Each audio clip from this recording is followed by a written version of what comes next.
6번뿐 아니라 7번을 70번까지라도 할지니라. 아멘. 제가 영화를 좋아합니다. 공동경비구역, 친절한 금자씨, 설국열차, 아가씨, 최근에 헤어질 결심, 이런 영화들이, 유명한 영화들이 있는데, 이 영화의 감독이 누군지 아시나요? 잘 아시네요. 이 유명한 박찬욱 감독의 영화 중에 복수는 나의 것이라는 영화가 있습니다. 보셨나요? 안 보셨어요? 저는 사실 직접 보지는 않았고, 학생 때 선생님이 그 줄거리를 말해준 것을 들었던 게 아직까지도 기억에 남아요. 좀 충격적인 내용이었거든요. 2002년에 개봉한 영화입니다.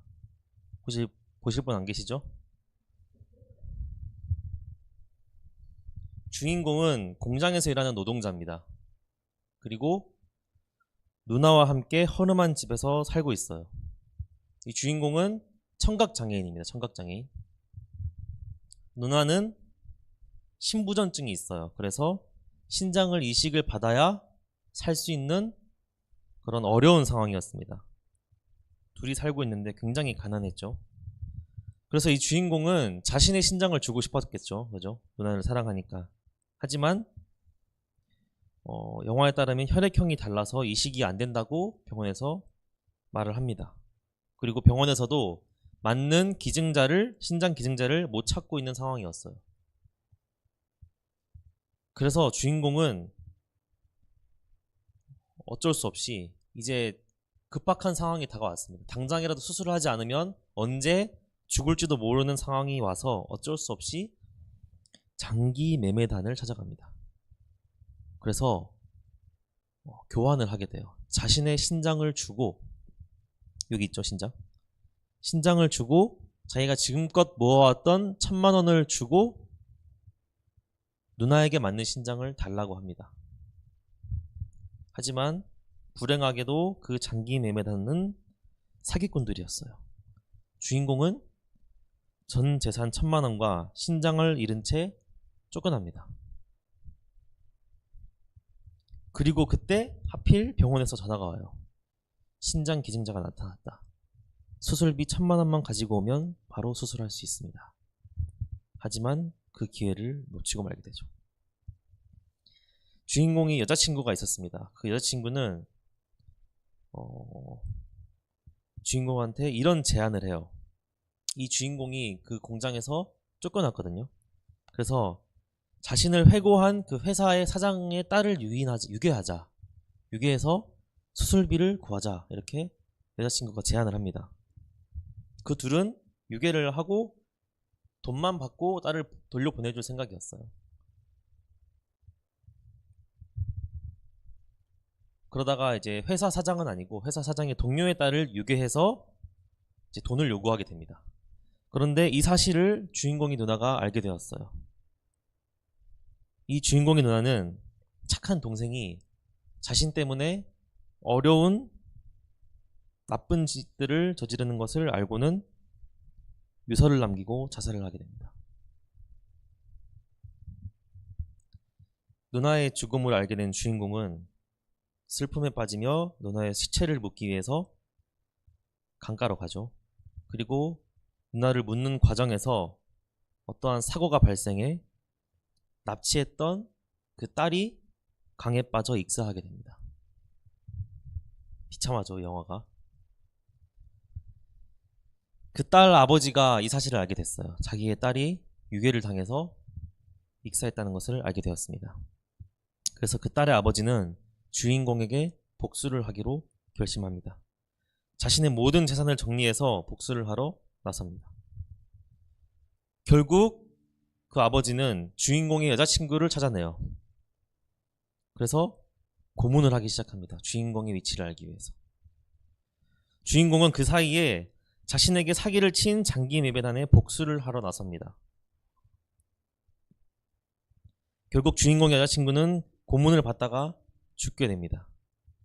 이를 알게 된 주인공은 이에 대해 또 복수를 하기로 결심하죠. 그래서 그 딸의 아버지 집으로 몰래 숨어 들어갑니다. 하지만 딸의 아버지가 함정을 파놨어요. 그래서 잡히게 됩니다. 아버지는 그 주인공에게 딸의 복수를 합니다. 똑같이 익사시켜서요. 근데 그때 주인공의 여자친구 있죠? 그 여자친구의 친구들이 자기 친구를 죽인 이 딸의 아버지를 죽이는 것으로 영화가 끝이 납니다. 이 영화가 말하고자 하는 건 분명합니다. 복수는 또 다른 복수를 부를 뿐 아무것도 해결해주지 않는다는 것을 이 영화가 말하고 있어요. 더 큰 분노와 갈등을 조장한다는 것을 말하고 있습니다. 우리 운전하시는 분들 누군가 내 앞에 껴들었을 때 어떻게 하고 싶죠? 추월하고 싶잖아요. 그죠?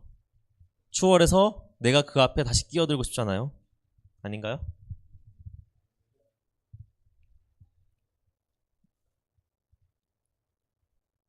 그렇게 하면 기분이 좋아질까요?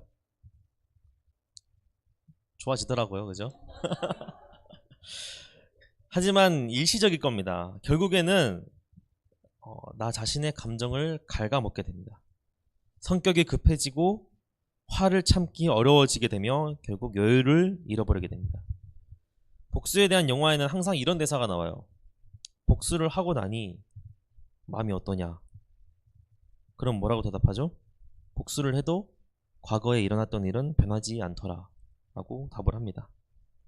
오히려 더욱더 마음이 어려워지고 피폐해졌다는 겁니다. 왜 그런 걸까요?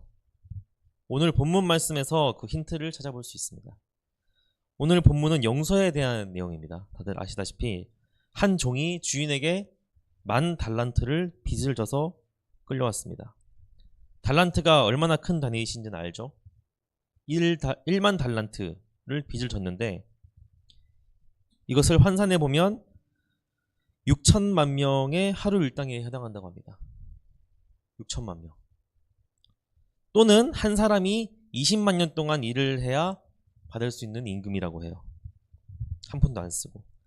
그러니까 이 종은 절대 평생에 갚을 수 없는 빚을 주인에게 졌다는 것을 말합니다. 주인은 이 종과 그의 가족과 모든 재산을 다 팔아서 갚으라고 명령합니다. 사실 다 팔아도 1만 달란트는커녕 1달란트도 안 나올 거예요. 아마 그 값이. 그러자 이 종은 이 돈을 갚을 때니 한 번만 봐달라고 엎드려서 빕니다. 그러자 주인은 그 종을 불쌍히 여겨 1만 달란트나 되는 빚을 없던 것으로 해줍니다. 여기까지는 훈훈하게 마무리됩니다. 하지만 이제 사건이 터져요. 그렇게 빚을 탕감받은 종이 길을 가다가 자신에게 100데나리온을 빚을 진 동료를 만나게 됩니다. 100데나리온은 100일 동안의 일당입니다. 한 사람의 3개월 정도의 일당에 해당하는 돈이에요. 물론 적은 돈이라고는 할 수 없지만 조금 전에 1만 달란트를 탕감받았잖아요. 그 사람 입장에서는 별거 아닐 겁니다. 동료는 똑같이 엎드려서 한 번만 봐달라고 사정사정합니다. 하지만 이 종은 어떻게 하죠? 방금 전 자신의 처지는 잊었는지 바로 그 동료를 감옥에 가두고 갚을 때까지 못 나오게 합니다. 그리고 이 사실이 주인의 귀에 들어갔어요. 그리고 종을 불러서 말합니다. 내가 너의 빚을 전부 탕감하여 줬는데 너도 똑같이 동료에게 그렇게 해주는 것이 당연하지 않냐 라고 하면서 그 빚을 다 갚을 때까지 옥에 가두게 됩니다. 이 이야기에서 주인은 하나님, 종은 우리를 뜻합니다. 종이 주인에게 1만 달란트를 빚졌다는 것은 갚을 수 없을 만큼의 어마어마한 빚을 졌다는 뜻이죠. 즉 스스로의 능력으로는 해결할 수 없다는 것을 뜻합니다. 이거는 우리가 하나님 앞에서는 우리의 죄의 크기를 우리가 해결할 수 없다는 것을 상징하는 것이에요. 이 죄는 너무 커서 우리의 능력으로는 해결이 안 된다는 것을 말하고 있는 것입니다. 이 종이 주인의 용서를 통해서만 빚을 탕감받은 것처럼 우리도 하나님의 용서를 통해서만 죄가 해결된다는 것을 의미합니다. 그리고 동료는 누구죠? 우리의 형제 자매를 뜻합니다. 성도도 될 수 있고 가족도 될 수 있고요. 이 세상에서 나에게 잘못을 저지르고 나를 힘들게 하는 사람들을 뜻합니다. 그리고 그런 사람들에 대해서 우리가 어떻게 해야 하는지를, 그리고 왜 그렇게 해야 되는지를 알려주고 있는 이야기인 거예요. 나에게 배절진 사람, 나를 괴롭게 하는 사람, 나를 힘들게 하는 사람, 나아가서 나에게 죄를 지은 사람을 용서해야 하는 이유가 뭘까요? 바로 내가 이미 더 큰 죄를 용서받았기 때문입니다. 하나님 앞에서의 인간의 죄에 비하면 우리가 서로 상대에게 하는 죄의 크기는 비교가 되지 않을 정도로 보잘것이 없다는 것입니다. 더 나아가서 이런 의미가 있어요. 죄를 판단하고 정죄할 수 있는 분은 유일한 재판장이신 하나님밖에 없다는 것입니다. 우리는 남을 평가하고 정죄해서 벌을 내리는 주체가 아니에요. 우리 스스로가 바로 평가받고 정죄받아야 마땅할 죄인인 것입니다. 그런 죄인이 다른 죄인을 평가하고 정죄하고 벌을 내리는 것이 말이 안 되는 것이죠. 여기서 우리는 왜 내가 다른 사람을 용서해야 되는지에 대해서 알 수 있는 거죠. 사실 이 이야기는 예수님의 제자인 베드로의 질문에서 시작했습니다. 오늘 읽은 21절을 보면 그때 베드로가 나와 이르되 주의 형제가 내게 죄를 범하면 몇 번이나 용서하여 주리이까? 7번까지 하오리이까? 라고 묻습니다. 예수님의 대답은 예수께서 이르시되 내게 이르노니 7번뿐 아니라 7번을 70번까지라도 할지니라 라고 하셨습니다. 그 이유는 이미 우리가 엄청 큰 빚으로부터 용서를 받은 존재이기 때문이에요. 용서해야 한다는 말씀에 반감을 가지는 분들도 계실 수 있습니다.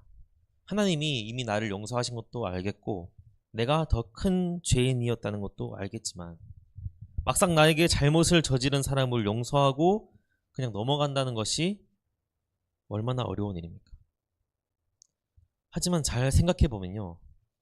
용서하지 않고 복수를 결심하는 순간 망가지는 것은 그 사람의 삶이 아니라 나의 삶입니다. 몇 달 전 유행했던 시리즈 중에 더글로리라는 시리즈가 있어요. 학교 폭력을 심하게 당했던 아이가 주인공입니다. 심한 폭력을 당했어요. 그래서 이 주인공은 자살로 생을 마감하려다가 문득 이 가해자들에게 복수를 해야겠다고 다짐을 합니다. 그리고 성인이 되고 오랜 기간 복수를 준비하게 돼요. 주인공은 가해자들을 도저히 용서할 수가 없었습니다. 그 분노를 버리지 못하고 쌓아갔습니다. 복수를 준비하면서 그 일평생을 먹는 것도 제대로 먹지 못하고 다른 사람과의 관계도 제대로 된 관계를 가지지 못합니다. 왜냐하면 주인공의 삶의 목표는 단 한 가지, 이 가해자들에게 복수를 하는 것이었습니다. 그 목표 이외의 모든 것들은 무의미했습니다. 복수에 성공했을까요? 복수에 성공한 후 주인공은 어떻게 되었을까요? 물론 보는 우리 시청자들로서는 굉장히 속이 시원하고 통쾌한 결말이었습니다. 하지만 주인공 스스로는 속이 다 썩고 인생이 복수 말고는 아무것도 없는 껍데기 인생이 되고 말았어요. 물론 제가 학교 폭력의 가해자들을 옹호하는 것이 아닙니다. 그들을 용서하지 못했던 주인공을 책망하는 것도 아니에요. 제가 말하고 싶은 것은 용서를 한다는 것은 상대를 위한 행동이기 전에 궁극적으로는 자기 자신을 살리는 행동이라는 것입니다. 상대에게 복수하는 것으로는 영원히 살 수 없어요. 내 영혼을 살리기 위해서는 용서를 해야 하는 것입니다. 제가 아는 어떤 한 사람이 있습니다. 실제 사람이에요. 이 사람은. 그 사람 역시 학교 폭력의 피해자였습니다. 방금 말했던 드라마의 주인공처럼 심하게 당한 것은 아니었지만 그래도 엄청난 정신적이고 신체적인 충격을 받았습니다. 하지만 그 사람은 다행히 예수님을 만나게 되었어요. 그리고 그들에 대한 복수나 용서를 결심하기 전에 예수님의 사랑과 용서를 먼저 경험하게 되었습니다. 그러자 그 사람은 그 가해자들을 용서하게 되었습니다. 제가 물어봤습니다. 어떻게 학창시절에 학교폭력을 한 가해자들을 용서할 수 있었냐? 그러자 그 사람의 대답은 이랬습니다. 내가 하나님의 사랑, 예수님의 용서, 이것을 알고 경험하고 나니 그 용서는 나의 것이 아니라 하나님으로부터 오는 것이었다라고 말을 했습니다. 비록 이 사람은 더글로리의 주인공처럼 가해자들에게 통쾌한 복수를 하진 않았지만 영혼이 회복되었고 하나님의 자녀로서 지금도 일상을 살아가고 있습니다. 여러분들은 물론 가해자나 피해자 이런 단어가 나올 만큼 누군가에게 그런 악한 행동을 당한 경험이 없을지도 몰라요. 혹은 남들에게 말 못할 과거를 가지고 있으나 숨기며 살아가고 있을지도 모릅니다. 하지만 그런 큰 사건이 아니더라도 사소하거나 단순한 일들로 인해 누군가를 미워하고 용서하지 못하는 마음으로 살아가고 있을지도 모릅니다. 그 사람을 용서한다는 것 자체가 나에게는 용납되지 않을 수도 있어요. 하지만 용서하지 않으면 나 자신의 영혼을 갉아먹게 되는 것입니다. 용서하지 않고 미워하는 감정을 지니고 산다면 과거에 그 사람이 나에게 한 잘못과 죄에 대해서 벗어나지 못하고 있다면 그 괴로움과 고통은 오롯이 나 자신이 감당하며 살게 되는 것이라는 겁니다. 성경의 다른 부분에서도 용서에 대한 이야기가 등장합니다. 바로 요셉의 이야기입니다. 요셉이 용서해야 할 대상은 사실 굉장히 어려운 대상이었어요. 자신을 노예로 팔아버린 형들이었기 때문입니다. 우리가 이야기로 배우니 쉽지만 잘 생각해 보세요. 요셉으로서는 어린 나이에 나름 의지 아닌 의지를 할 수 있는 형제들이었잖아요. 그런 형들이 처음에는 죽이려고 했어요. 그러다가 겨우 참고 한 짓이 바로 어린 동생을 노예로 팔아버린 것이었습니다. 돈을 받고. 돌이켜보면 요셉이 그때 형들의 배신으로 얼마나 많은 고통을 받았어요.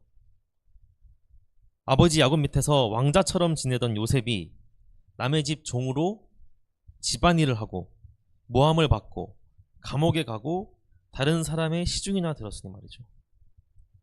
하지만 요셉은 형들을 용서했습니다. 언제부터 용서했는지는 모르겠어요. 그러나 막상 복수할 수 있는 절호의 기회와 명분이 다 갖춰졌을 때 요셉은 형들을 용서했습니다. 창세기 45장을 보면 요셉이 이렇게 말을 하고 있습니다. 하나님이 큰 구원으로 당신들의 생명을 보존하고 당신들의 후손을 세상에 두시려고 나를 당신들보다 먼저 보내셨나니 그런즉 나를 이리로 보낸 이는 당신들이 아니요 하나님이시라. 하나님이 나를 바로에게 아버지로 삼으시고 그 온 집의 주로 삼으시며 애굽 온 땅의 통치자로 삼으셨나이다. 요셉의 용서는 차원이 달랐습니다. 요셉은 자신이 기분이 풀렸기 때문에 형들을 용서한 게 아니었어요. 그래, 과정은 힘들었지만 그래도 결과적으로는 총리가 되었기 때문에 용서하자는 것이 아니었습니다. 요셉이 용서할 수 있었던 것은 이 모든 일이 하나님의 계획하심이며 하나님의 역사라는 것을 알았기 때문에 형들을 용서할 수 있었던 거예요. 형들에게 배신을 당하고 노예로 팔리며 십수년간 갖은 고생을 한 것이 결국 오늘 총리로 쓰임받기 위한 하나님의 준비 과정임을 깨달았기 때문에 그 역사 가운데 사용받게 된 형들의 잘못을 기꺼이 용서할 수 있었던 것입니다. 우리가 요셉의 용서에서도 알 수 있듯이 용서하는 것은 우리의 힘으로는 되지 않습니다. 우리 안에 쌓인 분노와 악, 상대방에 대한 증오, 때문에 용서할 수 없습니다. 용서하기 위해서는 하나님의 용서하심을 경험하는 것이 우선입니다. 그리고 하나님의 역사하심에 대해 깨달아야 합니다. 하나님의 도우심 없이는 우리는 그 누구도 부모, 남편, 아내, 형제, 친구였던 사람들을 용서할 수 없습니다. 하나님의 사랑을 경험하고 그분의 의지와 능력을 깨달은 자만이 형제를 용서하고 가족을 용서할 수 있습니다. 예수님은 자신을 배신하고 돌아섰던 수제자 베드로를 용서하셨죠. 그를 찾아가셨습니다. 예수님이 그를 용서하시고는 그저 그 일을 잊어버리고 놓아 보내신 것이 아니었어요. 오히려 자신을 배신했던 그 베드로를 반석으로 세우셔서 내 양을 먹이라고 하시며 큰 일을 그에게 맡기신 것을 알 수 있습니다. 진정한 용서의 표본을 보여주고 계신 거죠. 단순히 나에게 한 잘못을 잊어버리고 놓아버리라는 것에서 한 단계 더 나아가서 그 상대를 신뢰하고 소망하며 심지어 사랑하는 단계까지 가는, 원수까지 사랑하라는 예수님 본인이 하셨던 말씀을 몸소 보여주고 계셨던 겁니다. 오늘 말씀의 결론입니다. 오늘 본문을 통해서 우리는 크게 두 가지를 알 수 있습니다. 첫째로 우리의 용서의 근본 원인은 바로 하나님의 용서라는 것입니다. 우리가 주기도문을 통해서도 알 수 있습니다. 이런 문장이 있죠. 우리가 우리에게 죄 지은 자를 사하여 준 것 같이 우리 죄를 사하여 주옵시고. 즉 이미 측량할 수 없이 큰 죄인인 우리를 하나님께서 용서해 주셨기 때문에 우리도 마땅히 우리의 형제를 용서해야 한다는 것입니다. 둘째로 우리가 용서할 수 있는 것은 단지 우리가 마음 먹어서 할 수 있는 것이 아니라 먼저 내가 하나님의 사랑과 그분의 용서를 경험하고 나서야, 그리고 하나님의 계획과 전지전능하심을 인지하고 나서야 용서하는 것이 가능하다는 것입니다. 우리에게 죄 지은 자를 용서하지 않는다면 그 고통과 분노는 우리 스스로를 갉아먹는 암세포가 될 것입니다.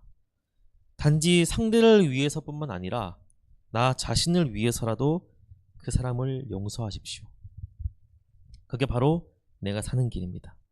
그 사람을 용서하고 오히려 사랑할 때 우리는 비로소 하나님 안에서의 평안을 누리게 될 것입니다.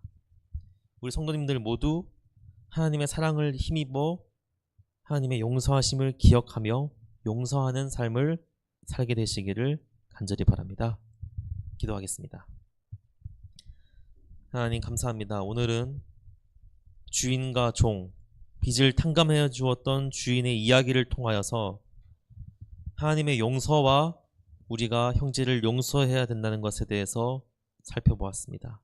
주님, 우리가 이미 하나님께 큰 죄악을 용서받은 것처럼 우리가 우리 형제 자매, 부모, 친구, 동료들을 용서하며 사는 삶을 살 수 있도록 인도하여 주시옵소서. 주님, 우리의 힘으로는 힘듭니다. 주님께서 붙들어 주셔서 하나님의 사랑과 그 용서하심을 베풀며 살아갈 수 있도록 인도하여 주시옵소서. 예수님 이름으로 기도드렸습니다.